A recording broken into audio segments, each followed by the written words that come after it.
ये सवाल आपसे कह रहा है कि भाई root of cosec x minus one upon root of cosec x plus one की वैल्यू क्या होगी। चार ऑप्शन आपको यहाँ पर दिए गए हैं, देखिएगा ध्यान से सवाल। इस सवाल को करने के लिए सबसे पहले एक काम करिए कि इसको साइन में कन्वर्ट कर लेंगे, थोड़ा आसानी रहेगी। तो कोसेक एक्स को अगर आप वन माइनस साइन एक्स मतलब वन अपॉन साइन एक्स लिख के सिंप्लीफाई करेंगे तो ये बनेगा one minus sine x upon one plus sine x.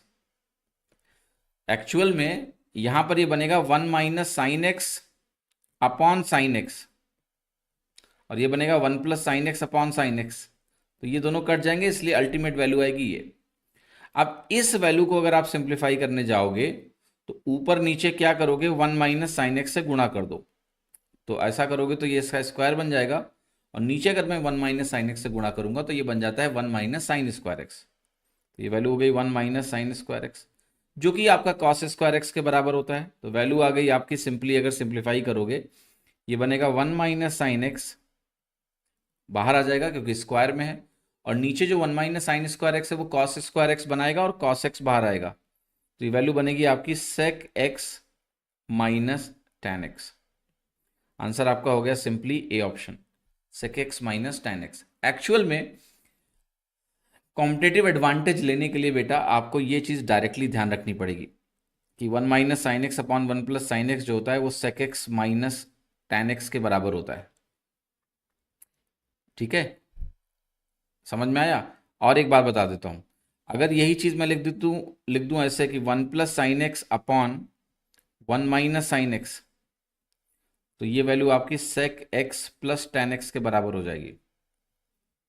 किसके बराबर हो जाएगी, sec x plus tan x के बराबर हो जाएगी।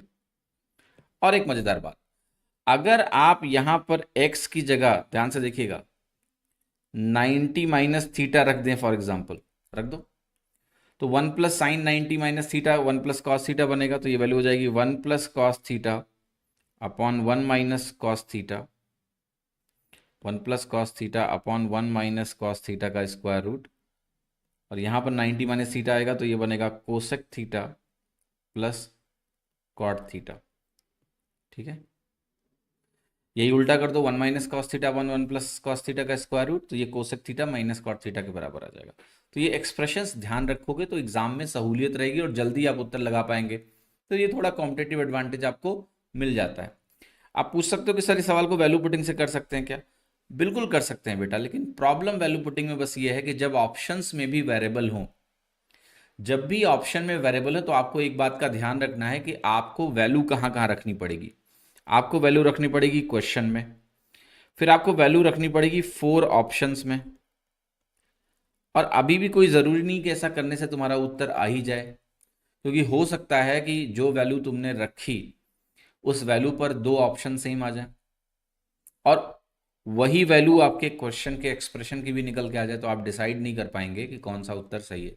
इसलिए गोल्डन रूल अभी ये बना के चलो कि जब ऑप्शन में भी वेरिएबल होंगे और क्वेश्चन में भी वेरिएबल होंगे तो हम वैल्यू नहीं रखेंगे, स्पेशली तब जब ऑप्शन को कैलकुलेट करना पड़े। जैसे मान लिया सिर्फ सेक थीटा होता ऑप्शन में, सेक एक्स होता, एक ऑप्शन टेन एक्स होता, एक कॉट एक्स होता, एक मान लिया साइन एक्स होता।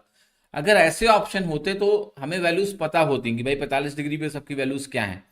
यहां तो कॉम्बिनेशन से ना ट्रिग्नोमेट्रिक रेशियोज का तो हमें सॉल्व करना पड़ जाएगा, तो it will take lot of time. ऐसे सवालों में ट्रेडिशनल अप्रोच ज़्यादा बेहतर होता है।